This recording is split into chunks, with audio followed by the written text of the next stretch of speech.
ويفرعنا مرة فريقنا ويفرعنا إلى أمراض فريقنا وهذا لو كنت شو سعيد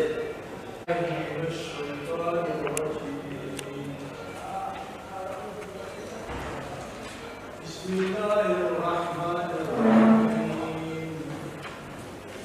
الحمد لله رب العالمين الرحمن الرحيم مالك يوم الدين إياك نعبد وإياك نستعين صراط المستقيم صراط الذين أنعمت عليهم غير المغضوب عليهم ولا الضالين.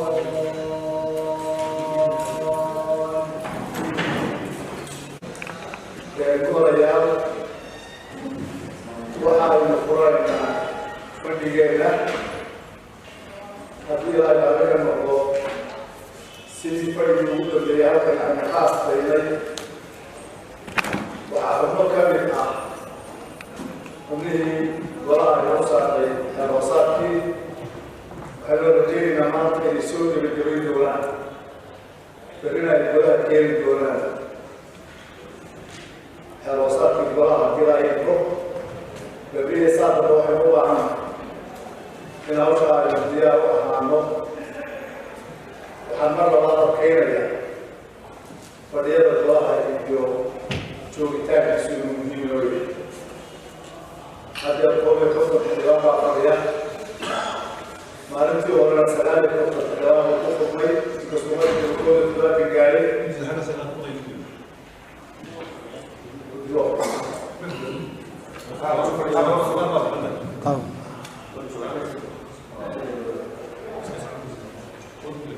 وحجبوا بعضنا وقنا المظلمين لأسجاب سبحانه هو الموضوع كان لا يفرق فالاتباعهم ولو من الله سلام سبحانه إنه هو يطلب بكل المعروف والمعروف أنا لا أعرف بكل كلمة ونسيب قليل وقال للناس أنا رأى ويعشق أنصرها وأنصرها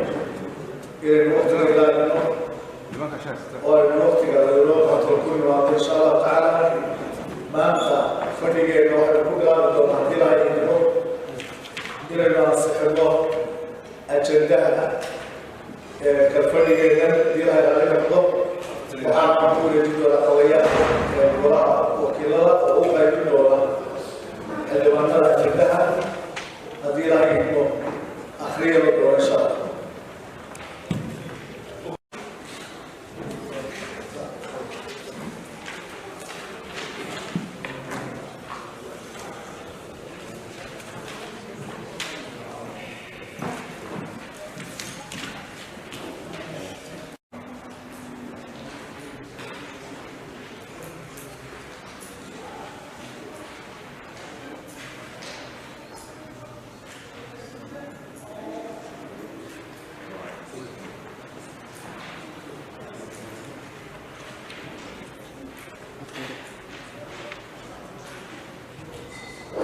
بسم الله الرحمن الرحيم. صلاة السلام على رسول الله صلى الله عليه وسلم. تنتهي الوقت الفريق يفتني الهلال لحيا فتنادي ترى وقيلة وعمرنا هو اللي شني أفرط الفريق صوب الاستقلالية ولا شني صوب اسم الله. ده هو يصير تاريخ مسعود ده حمد الله يكفر القوات كلها بينه وحبس يدار على كفريق وليس سعودي. هذا أساس لأنت في اعتماد شيء الفريق وحاول يلبس مسؤولية الحكومة. أنت يمكن فرق بين الجنوب المسؤولية وهي أنا قلت هو يا أنا أقول هو يا عشان الوجهة. ربع مشاريع الصغيرة يقولها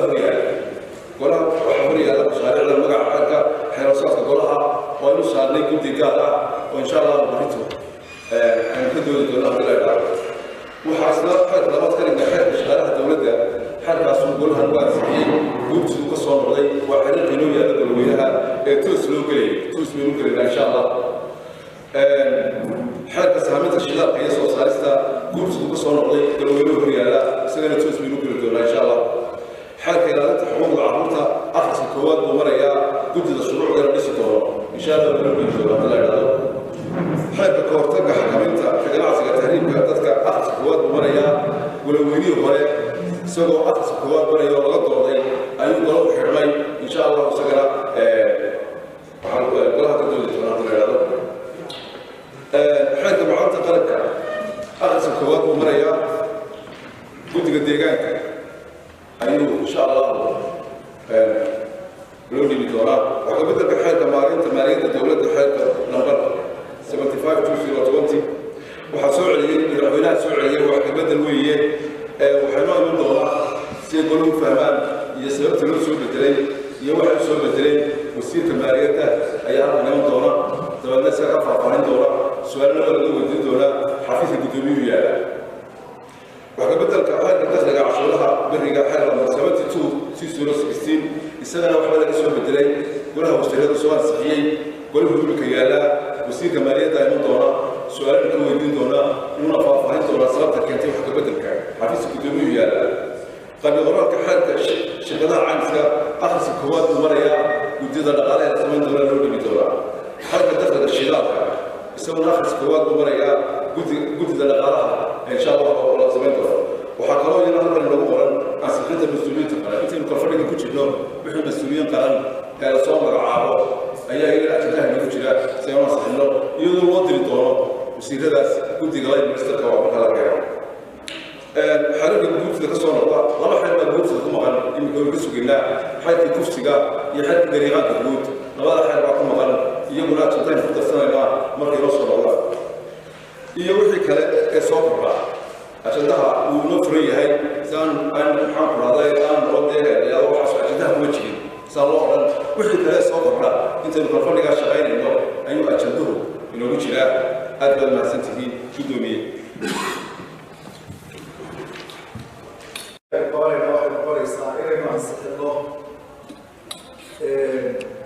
ajandaha kalfadhiga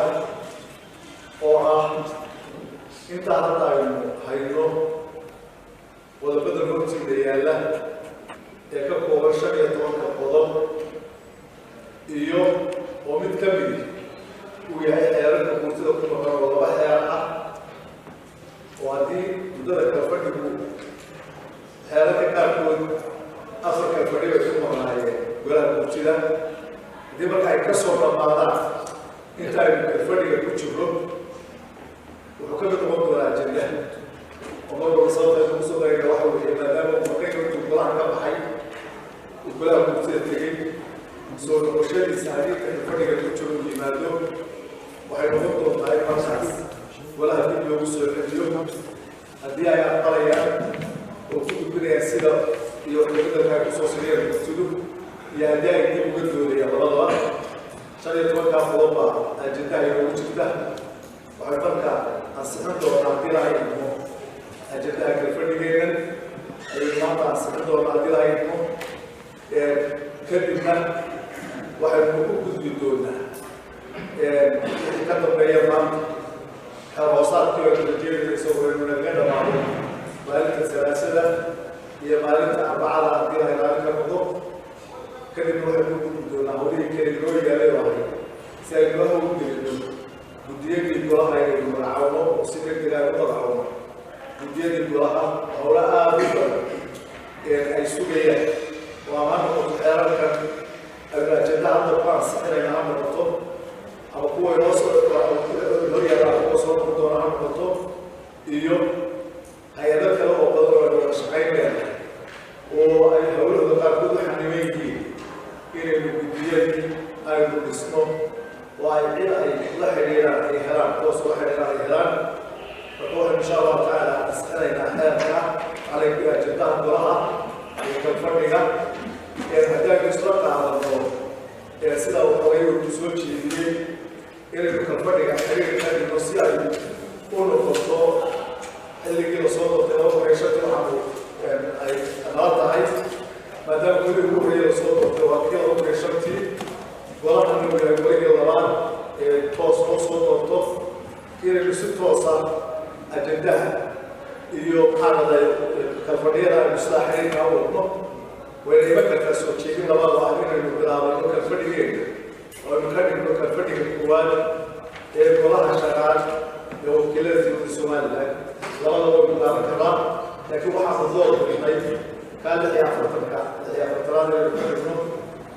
continuation u noqdo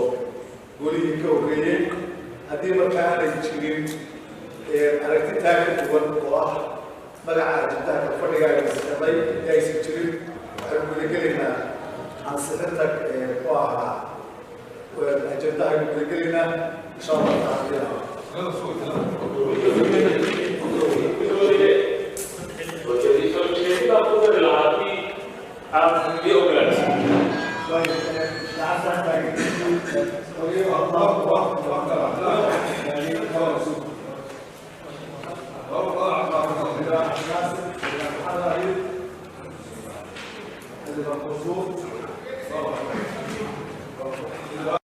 بسم الله الرحمن الرحيم. ونياش كلها وكيلها يشي بدون كوب قدومية وهريو مركو كودون سلامية سيدا واجبية ليوم مدنا قدومية قضب كالحياة فرتنات الدستور كقرن كفرمادي سصدحات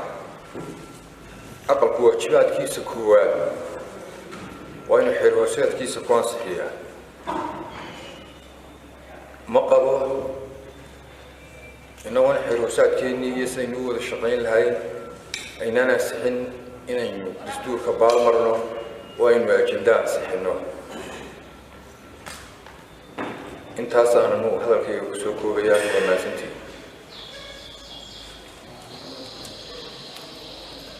أتمنى جوابكم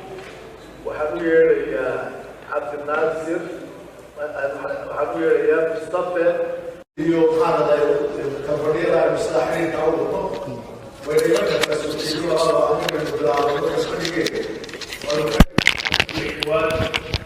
golaha shanaad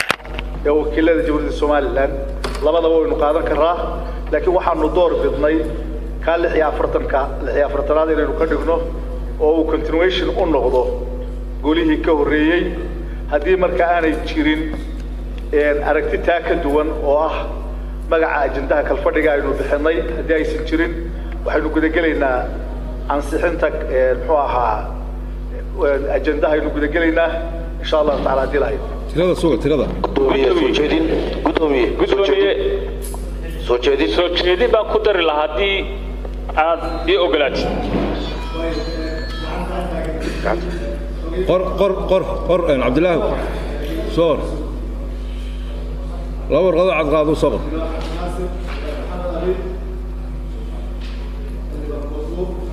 صغر موارقه ورقه صغر شمال ورقه عندنا صغر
أقل قوة شهادة كيس كوال وإن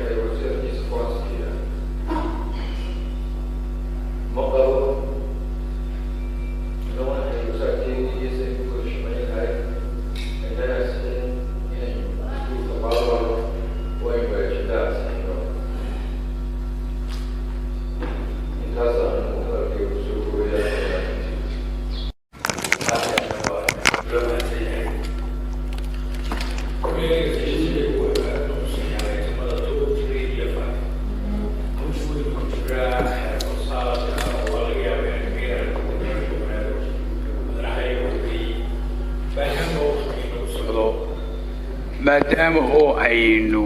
yani mas'uuliyiin ummadeed nahay waxaan isleeyahay howlaha wixii inoo qabsoomaya inaynu sii wado marka waxaan leeyahay qodobada 2, 3 iyo 5 waa hawl inoo taalo waana inoo socon karaya kala weynahaana iskale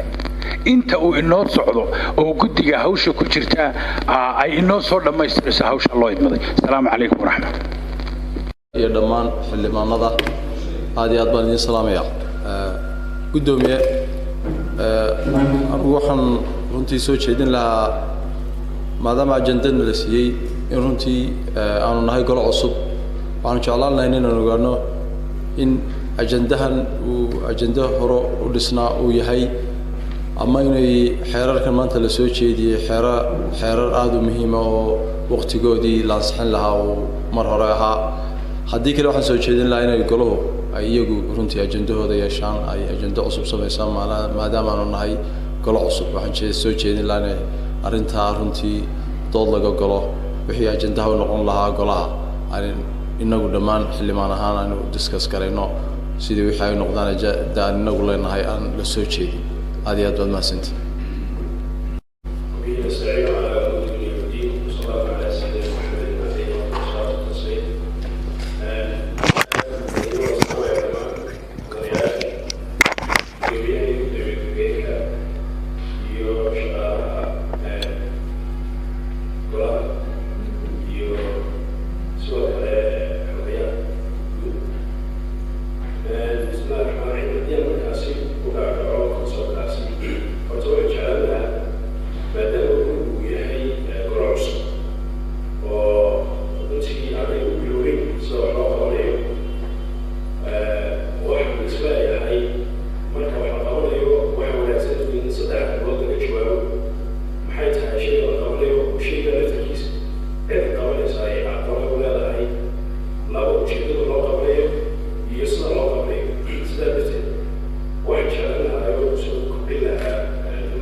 saabsanaan doonaa un soo jeedin iyo su'aal aan weydiinayo shirgudoonka iyo galweynaha soo jeedintu waxa weeyaan xeerka in hor yaalla ee xeer hoosaadka golaha wakiilada xeerkan isku maamuli doono dhaqan ayaa hore u jiray Soomaaliland baarlamaanadii naga horeeyay dhaqan in degdeg wax lagu ansixiyo la dedejiyo la dambeeyo oo qodob looga doodin xeer hoosaadka qaabkan u galaa uga shaqeynaa galweynuhu u ansixiyaa waxay tusaale u noqon doontaa qaabkan mustaqbalka u shaqeyn doono iyo xeerarka ku xiga qaabka aynu u gali doono soo jeedintaydu waxa weeyaan aan soo jeedinayaa shirgudoonka gaar ahaan iyo guud ahaan golaha wakiilada xildhibaanada golaha wakiilada in xeer hoosaadka qodob aynu uga doodno qodob u ansixino oo aan duuduub iyo dedejiya iyo isagu muhiim ah xeerar badan baa ina sugayay horta kana degdeg isaga dhamayno aanu warkeenu noqdaa waa xeerkii aynu isku maamulaynay 5 sanadood inna kala xakameynayay inoo noqonayay waxaan isku maamulnaa inaynu ka fiirsanno waqti gelinno qodob isu dul taagno xeer aan ognahay qodobkiisa koobaad iyo qodobkiisa ugu dambeeya وأنا كودا قناعسنا هاي نسميسنو دق aynu ka dayno kullay waan filayaa inuu qaab in shirkadooyinku qaabkaas u fikirayo laakiin uu waxaan soo jeedinta u sameynayna in la doof dhicin qodobka haddii aan ka gudbo waxaan jeclaa runtii kullay waa un fadhigii koobaad weeyaan oo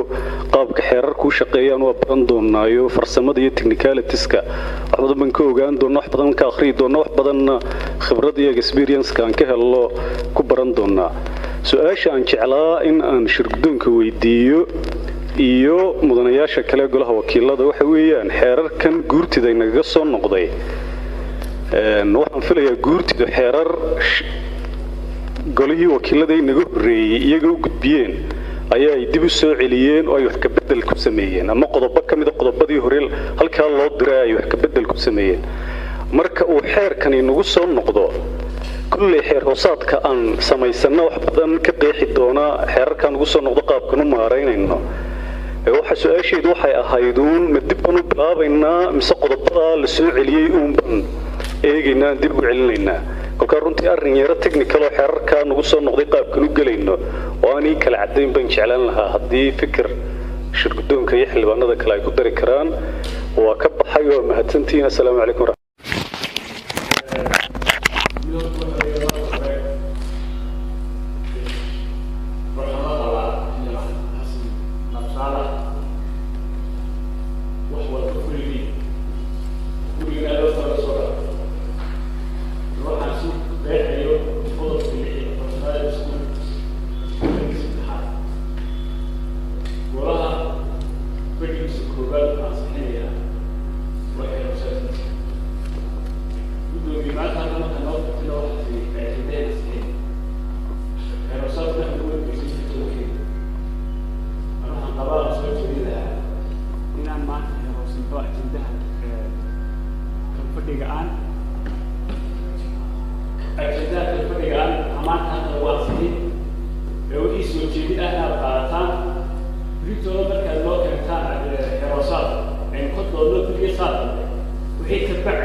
dastuurku sheegayo waxa la qaba xildhibaanadii ugu horeeyay in shaqada ugu horeysa uu goluhu qabanaya ay tahay inuu xeeroosaadkiisa samaysto guddi hoosaadyadiisana uu ku dhisto ka bacdina uu gudagalo wixii kala hawle jirta arrinta waa gudoomiyaha saxay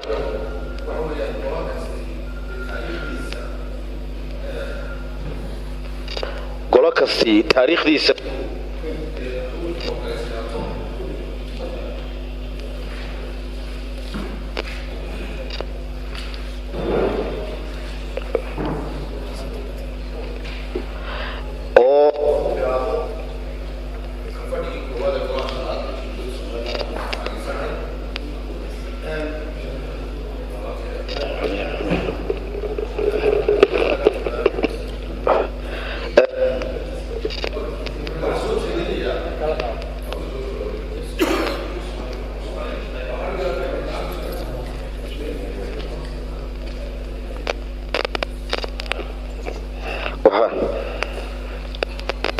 soo jeedinaya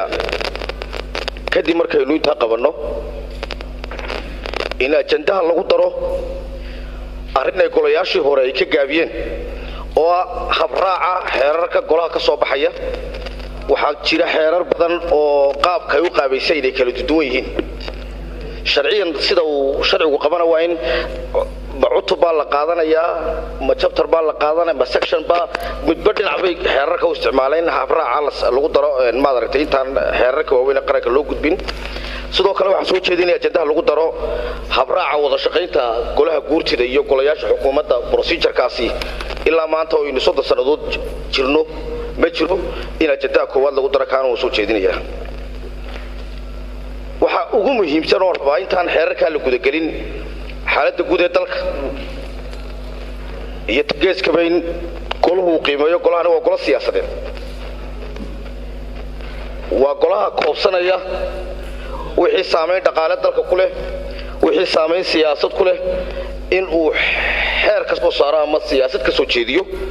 waxaynu ognahay lama oo biyo kama dhibcaana 7 bilood 8 bilood dalkani majority-giisu ma shaqayn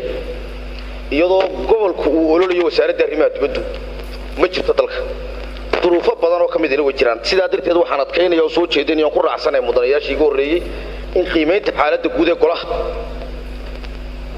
la soo qadimo oo halka hore la keeno ugu dambeyntii halka waxa ku jira oo ajandaha uu baahan yahay 3 xeer oo culayskooda leh oo culays dhaqaale leh halka fadhi ku wada jira in la kala reebaan 3dana soo jeedinaya 3da la kala reebaya waxa kale yihiin xeerka saamaynta shidaalka iyo soo saaristiisa waa xeer culayskiisa leh xeerka macdanta qaranka isna waa natural resource-kii buu la xiriiraa isna culayskiisu leeyahay halka fadhi ma wada gali karaan iyo xeerka dakhliga shidaalka isagana 3da xeerna waxa soo jeedinaya inay halka fadhi ma wada gali karaan mudane gudoomiye in dib loo dhigo waxaana kaga baxaya waxa weeyaan markaynu xeeroosaadkeena aanu ansixsano inaynu xaaladda guud ee qiimeynta dalka aynu galno intayna shaqo kala gelin aad iyo aad baad mahadsantihiin mudanayaal assalaamu calaykum waraxmatullaahi wabarakaatuh soo jeedimahaygii waxaa ka mid ahaa tii gudoomiyuhu sheegay ee uu cuskaday dastuurka qaranka waan laga waafaqsanahay inaynu sumadeennu ay noqoto ama shirkeennu uu noqdo kii koobaad kalfadhigeennii koobaad uu noqdo arrinkaa waan hoostan ka xariiqayaa waana ku taabacsanaya inuu inasaxo gudoomiyuhu sidoo kale waxaan la qabaa aragtida ah in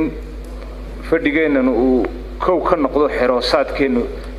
barbilow inuu ka noqdo shaqadeenna oo sida dastuurku dhigayo waa in shaqooyinka ugu horeeyeen qabana uu kow ka ahaada xeroosaadku marka waxaan taana la qabaa xildhibaanadii ugu horeeyay siday sheegeen xildhibaanadii ugu horeeyay waxaa jira xerar door oo halkan ku jira oo ka soo noqday golaha guurtida oo qaar mudnaantooda leeyihiin in hore shaqadooda loo galo qaarna u baahan yihiin in laga horeysiyo qaar kale oo runtii goluhu u baahan yahay inuu hadda curiyo sida xeerka wada shaqaynta golaha guurtida iyo golaha baarlamaanka oo u baahan runtii in curintiisii iyo haddii hore u jiray in la curiyena laynoo soo bandhigo haddaanu jirina iminka la curiyo markaan waxaan odhan lahaa golaha aynu shaqadeenna koowaad ka bilowna xeroosaadka guddiyadii deeta shaqooyinka kale ee markaa sida ajandaha kalfadhigeennan iyo waxyaabahii kale ee mudnaanta leh inaynu golaha si ay nagu socdo aad iyo aad baa mahadsantihin wasalaamu calaykum waraxmatullahi in ajandaha maanta la ansixiyo waxay noo diidayaa ma jiraan waxaan qabaa inaynu ajandahana sidaa ku ansixino wixii lagu kabayana lagu kabo oo anigu aan aada ugu adkaynayo qodobka ah doorashada golaha guurtida xeerkeedii inuu ku jiro iyo maadaama xildhibaanadu ay ka yimaadeen gobollo kala duwan in qiimayn lagu soo sameeyo baahiyaha bulsheed ee ka jira gobollada guud ahaan waan iyadana taasna waa ku adkaynayaa qodobkaasina dastuurkana waxay noo diidayaan ajandaha inaynu ansixinaa ma jira waa ansixinaynaa kalfadhigu maanta iyo beriya saah dambe maaha waxaa dastuurku qorayaa un xeeroosaadka waa inuu golo ku ansixiyo kalfadhigiisa koobaad aad iyo aad baa mahadsanti aynu hadda ajandaha sida ay xildhibaanaduna soo jeediyeen dastuurkuna qorayo wuxuu inoo noqon doonaa ajandaha kalfadhiga koowaad ee golaha wakiilada waxaynuna u qaadanaynaa sida uu yahay haddii aan xildhibaanadu wax diidaya aanay jirin waxaan aaminsanahay sidaa uu sheegay oo horta qoraal horena aan ugu sameeyey xildhibaankii ugu dambeeyey sheekh axmed wuxuu qorayaa dastuurku inay tahay in lagu ansixiyo kalfadhiga ugu horeeya waxaana uu ku guda jiraa xeer hoosaadku ajandaha kalfadhiga koowaad oo haddii aan la ansixin ajande la ansixin ajanduhu ka mid yahay xeer hoosaadku wax ka gaara ma noqonayo ajandihii inta aan waxba waxa ka horeynaya ajandaha lagu shaqaynayo oo ugu horeeya xeer hoosaadka iyo magacaabista guddiyada iyo businesska kale golaha u yaalla marka haddii aan wax diidayo oo maanici jirin waxaan soo jeedin lahaa ajanduhu inuu noqdo waxa ugu horeeya ee aynu ka marka koowaad aynu iyada aynu maartay ansixino haddii la hayidmo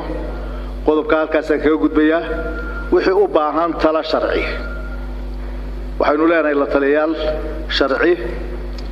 oo aynu kala tashanayno haddii la hayidmo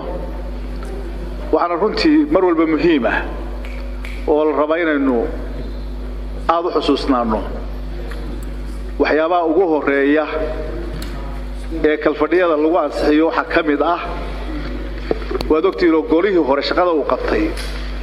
waxay noqonaysaa shaqo uu golahani qabtay marka xeerarka guurtida ka soo noqday waa xeerar golahu ansixiyey waxaana laga soo qaadayaa ictibaartoodu noqonaysaa sharciyeed in golahani ansixiyey sida xildhibaankii su-aashaa weydiinayeyna goluhu wuxuu xaq u leeyahay inuu wax ka beddelkaa ay soo jeediyeen guurtidu inuu sidooda u qaato inuu diido oo tii goluhu ku ansixiyeyoo hore la qaato iyo in dood laga furo saddexdaba golaha xaq u leh waxyaabaha goluhu xaq u leeyahay bay ka mid tahay mar kasta mudnaanta waxyaabaha aynu siinayna waxaa ka mid noqonaya xeerkii golahan ka baxay oo wakhtigiisa leh ee guurtidu soo celisay isaguna mudnaantiisu yeelanaya haddii ilaahay idmo waxyaabo badan oo ixtiraam badan u baahan baa jira iminka xeerkaa aada looga dhawaajiyey guurtida waxaan rajaynaynaa xeerkaasi inuu bilaaban yahay oo dhinaca xukuumadda ka bilaaban yahay baynu rajaynaynaa aynuna sugayno oo xagga xukuumadda aynu ka sugayno mardii xeerkii iyo curintiisii waana inta badanna labadan gole aad baa loo soo qaaday wada shaqayntooda xogta aan hayo wada shaqaynta labada gole xoogaa madmadooba baa jiray oo hore waxaynu u baahannahay inaynaan ka bilaabin hawlaheenna meelaha had iyo jeer uu ka iman karo isqabsiga iyo dadka masaalixdu ka dhaxayso waayo waxay isku haystaan awoodaha golayaashu inta badan way ku murmaan waxa jirta in awoodaha ay isku qabteen dabeedna tafsiir sharci loo doontay maxkamadda sare oo ay maxkamadda sare wax kala tiri ilaa haddana arrintaas aanay dhammaanin oo ay waxyaabo ka taagan ay jiraan iyaga waxaynu u daynaynaa arrimahaas oo kale haddii ilaahay idmo markaynu guddiyada dhisno guddiyadu iyagaa u xil saaran howlaha qolo waliba dee businesskeeda gaarkaa bay yeelanaysaa sida xildhibaanku hadda weydiinayay xeerarka kan iyo howlaha la qabanayo waxaa qabanaya guddi waliba howlay u xil saaranta guddidaasaa u soo jilcinaysa golaha oo u soo fududaynaysa sida hadda guddiga aynu u saaray xeer hoosaadkoo kale wixii hore u jiray ee xeerar ah waxay soo qorayaan xeerarkii iyo wixii ay ka bedeleen oo lifaaq ah lifaaqaasaa goluhu ama ku raacaya ama kordhinaya ama sidii hore ku ansixinaya ee uu ahaa marka waxaynu u baahannahay waxyaabaha qaarkood wax badan runtii anoo aad u ixtiraamaya xildhibaanada documentiskii laynoo qaybiyey iyo xeerarkana inaynu aad u soo akhrino oo wax badan oo inoo diyaarsan oo aynu raaci karaa jira marka haddii aan wax maanici jirin waxaan soo jeedinayaa ma jirto intaanu soo baadhnay kalena tashanay la taliyaasheenna xagga sharciga wax diidaya ajanduhu inuu noqdo waxa ugu horeeya la ansixiyo xeer hoosaadkuna wuxuu qasab aynu ka mid noqdo ajanda haddaan ajanda la samayna wax shaqo ah oo la qaban karaa haba yaraatee ma jirto wixii u baahan la talin sharci dib baynu ugu celinaynaa iyo minitiskii laynoo qaaday insha allah fadhigeenna berritana inta aynaan ka gudbin soo jeedimihii xildhibaanadu qaarkood soo jeediyeen ee badnaa ee ay ka mid ahayd maxaan idhahdaa dib u qiimayn xaaladda guud ee dalka iyo waxyaabaha ka socda geeska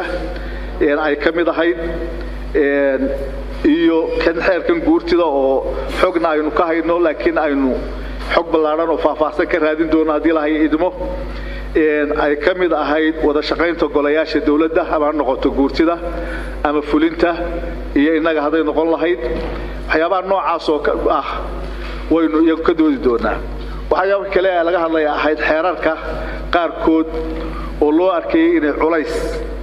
inay kalfadhigan soo wada galaan khasab ma aha ajandaha wixii lagu soo qoraa inay kalfadhigan wada fulaan prioritiska iyo sidaynu mudnaanta u kala siinayna innagaa yeelanayna wixii soo geli waayaan waxaa loo riixayaa kalfadhiga ku xiga mar walba dabeecadaha kuluhu waa qaabka noocaas laakiin doodo qaarkood sidaa kaa gurto aad sheegado kale waa laga dooday doodooda way dhammaysteen goluhu waa la gudbiyey innaguna xaq waynu hadhowto u leedahay inaanu dib u review garayno haddaynu isla qaadano iyo haddaynu wax ka bedelkiisiisa ku ansixinaya haddaynu saas u samaynanaba marka insha allah waxaan yeelaynaa waan soo jeedinayaa golaha weydiisanaya inaynu marka wada ajandaha ansixino haddii lahay idmo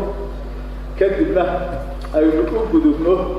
maxaa dhahda filayaashan xagga sharciga aynu u gudbino soo jeedinihii berritana iyadoo samaria aynu golaha wixii aynu ajandaha kusoo kordhinayno iyo wixii aan suuragal ahayn xilligan inaynu soo gelino iyo mudnaanta saynu u kala siinayno marka aynu u gudubno haddii lahay raalli ka noqdo insha allah saasaan soo jeedinaya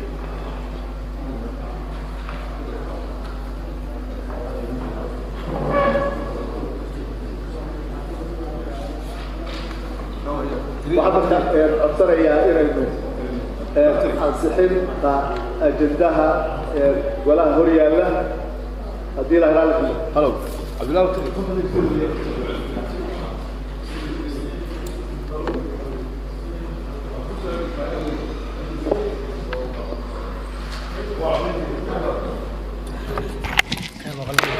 بسم الله الرحمن الرحيم gudoomiye ajandaha haddii aan qodobadan ay xildhibaanadu soo jeediyeen aan lagu darin dee intii hore uun keliya ma ansixin karno waa inaynu horta ka doodnaa in lagu daro iyo in laga reebo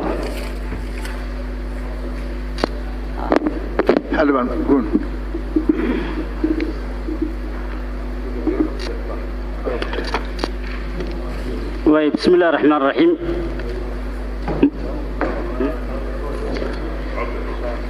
mudane gudoomiye iyo dhammaanba waxaan ku salaamayaa xildhibaanada salaanta islaamka assalaamu calaykum waraxmatullaahi wabarakaatu خضر قوم بنسي هذاك صاحبك وحق كوري تشسو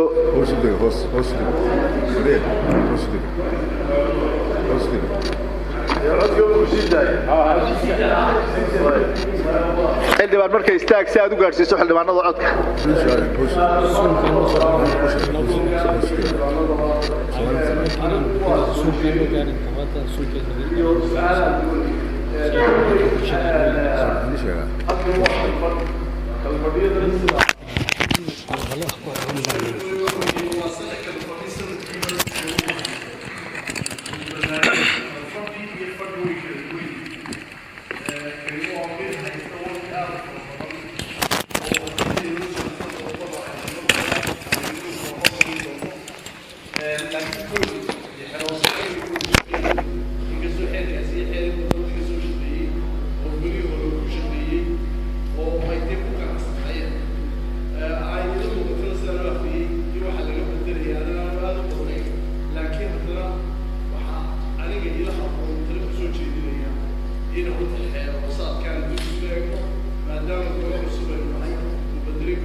xoghaynta iyo maamulku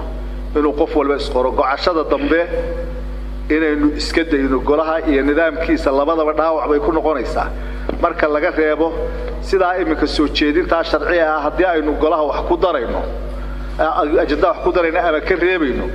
miyaanay habboonayn inaynu dib u dhiganno wax arrintaas oo kale soo dhexgelisa mooyaane laakiin dooda waqti baynu siinay mudanayaashaan oo aad u ixtiraamaya doodii markaa intii dalbatay waynu soo qornay hadalkii bay qaateen go'aashada dambe fadlan hawsha iyada aan ka dayno oo aynu ka dhigno qof intii isqortay ee hadalka qaadatay haddii oo codsado arrinta iyada kala doorashadeeda waxaan soo qoray waxaan diidayaa waxaan macquul ah haddii abaar noqoto qiimayn xaaladda dib la noqoto ama shay kale oo laga hadlayo oo xildhibaanada bulshada kaga noqoto ay noqonayso in ajendaha ama lagu daro ama laga dhigo ku hadli jira inay u baahanay aynu qaadanay iyo la taliyaasheena xagga sharciga inaynu dib ugula noqonno dabadeedna berrito intaynaan bilaabin hawsha kale ee xeer hoosaadka iyo soo bandhigidii ay guddigu golaha u soo bandhigayeen intaynaan bilaabin inaynu taa iyada ah ajendaha aynu ku ansixino haddii ilaahay idmo hawshaana aynu sidaa u dayno oo goluhu u daayo haddii marka wax cusub oo contribution waxaan isleeyahay uma baahnin haddeerto oo dheeraad aynu dib ugu noqonno intaasaynu ku daysanaynaa berrito 8 subaxnimo goluhu inoo furmaya waxaanu rabaa saacad inaynu ku gelinno inaynu ajendaha yaan saxiibtiisa gelino kadibna 3 saacadood ugu yaraan aynu gelinno xeer hoosaadka arbacadana ku xajino oo wixii marka ay noo sharxaan 15 ka xubnood waqti badan runtii oo laba weyn ku dhow hawsha gacanta ku hayay lifaaqi xeer hoosaadka hore waxaan aad u codsanayaa xildhibaanadu ilaa maanta iyo caawa inaad aad soo akhridaan oo waxa aad ka doonaysaan wax lagu kordhinaya waa wixii ay ku kordhiyeen lifaaqna oo keeneen xeer hoosaadkii hore ay raaciyeen inoo diyaarsan qof waliba xeer hoosaadka soo akhriyo isagoo fikir ka haysta oo waxa la bedelay garan karaya golaha yimaado insha Allah taala aad iyo aad baad mahadsantiin waa inoo xidhay